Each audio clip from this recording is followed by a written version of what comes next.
Hey fellas, Meat Trapper here. Today we're going to talk about the Fremont foot snare. What are the pros, the cons, how to set it, how to use it, and basically why would you want to use a snare thrower like this. So stay tuned.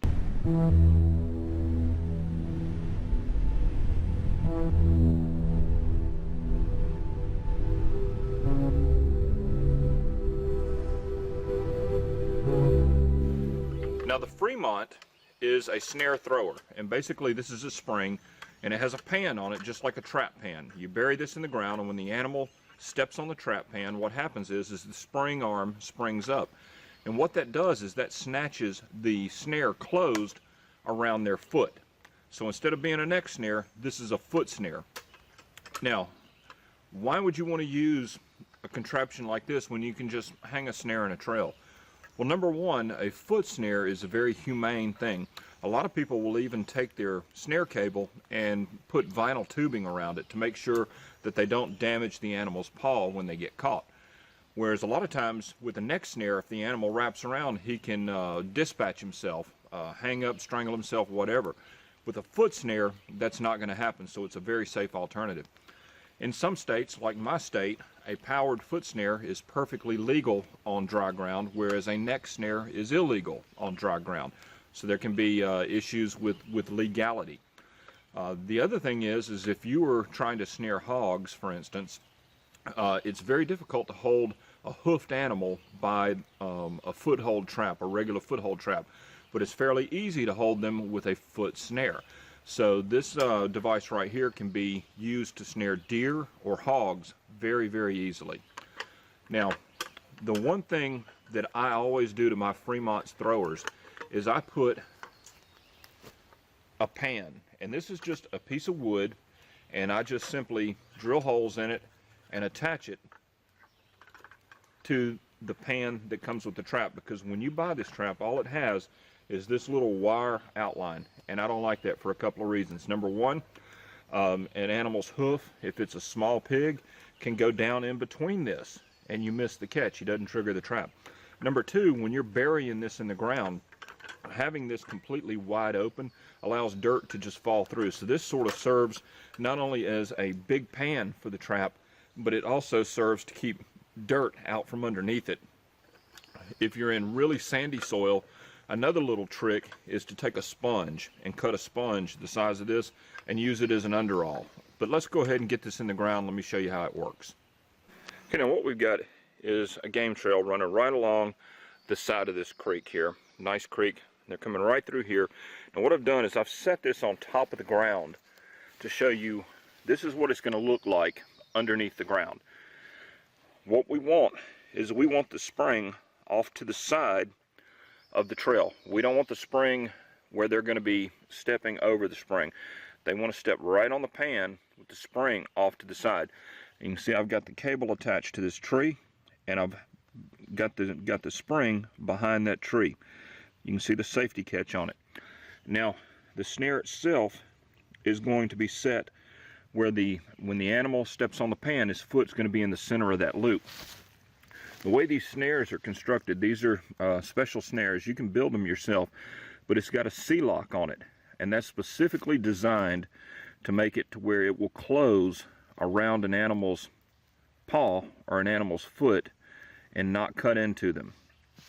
You've got a very, very heavy-duty swivel, something like that. The reason that you're using such a heavy-duty swivel on this snare is because, remember, we're not neck snaring them. They're not going to choke out or anything like that. They can exert full force on this cable. So we're using 1/8 inch cable and using a super heavy-duty swivel. So let's go ahead and get this in the ground, and I'll show you what it looks like. It involves quite a lot of digging, and it's a very, very big and a fairly deep trap bed. So you're going to need a shovel to put these things in. Now this is what you're looking like as far as a trap bed. Now I've left my trusty cold steel shovel in there. One reason I use that a lot, look at how the width. In other words, when I dig that bed one shovel width wide, it's going to fit that pan perfectly. And then you just have a trench down here by the tree. So now let's rig the snare up, because there's a trick to how to put the snare on there to get it to fire properly. Now the key is to thread this snare on here properly. Let me turn this up sideways so you can see. The first thing that you want to do is you want to take the extension cable part and thread it on the bottom leg of the trap, like that.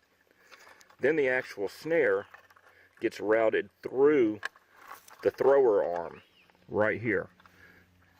Then that goes over the pan. The reason you do this is when this arm springs upward, when it's set and the safety's off, this arm is going to spring upward. What it's going to do is it's going to pull that snare shut. And see, that part down there is hung on the leg. And so it's pulling like that. It's throwing the snare up and tight around the animal's leg. So all you do is hook that extension cable part onto the leg of the trap and then route the snare part right through there. Here's the finished set. We want to make sure that we put a stepping stick right before the trap. You don't want to use a stepping stick on both sides, because nature, instead of stepping in between two close sticks, the tendency is to step across them. And so this way, it doesn't matter which way the animal is traveling. Nobody wants to step on something round like that. So the tendency is to step before the stick, or if you're coming this direction, to step over the stick and into the trap. And so to fire the trap, basically, you can see just how that closed up around that. And then the natural tendency is when the animal fights, they've got this, and you can see how that came apart. And you can see how it stays attached right there. When the animal eventually works that free, this is all going to come off. And then get all that crap out of there so you can see. And that just cinches down like that, and they're caught.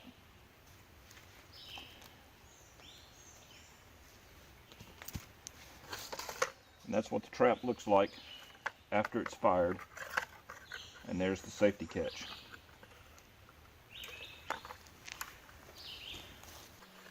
So, bottom line, how practical are these snare throwers on a day-to-day basis? For me, it's not super practical, and that's why I don't use them a lot. The drawbacks to me are, number one, this is a big trap. Okay, you're not going to carry 2 dozen of these or 3 dozen of these like you can a coiled up snare in a small space. Number two, these are expensive. These are about a $30 trap. Okay, you also have to dig a fairly large trap bed. So if you're going to put out a lot of these, that's a lot of work, especially if you have hard ground, frozen ground, that sort of thing. However, these have one really big advantage, and that is they capture the animal unharmed and alive. So for instance, in a grid down situation, if I needed to snare a deer or a hog and it's 100 degrees outside and I don't want the animal to get all beat up and I don't want the animal to strangulate itself or something like that, I want the animal alive when I get there and I want the meat fresh and in good shape. This would be an invaluable tool for that, because I could snare a deer or a hog and in very hot weather, and when I get there, everything is going to be fine. The animal will still be alive. So for me, this is not an everyday tool, but it's a great tool to have in the back of your pocket that under the right circumstances or conditions, you could pull out and you could feed your family with these things. These snares are easy to rebuild. You can use regular aircraft cable just like you would for your neck snares to rebuild them. So that's not a problem. The other thing is in areas where you want to do snaring on land and it's restricted to foot snares or powered snares, this is a ticket, and you know, our masters in government, they always know best as far as how we should live our lives and how we should capture animals. So anyway, I hope this was useful. Thanks for watching, and we'll see you next time.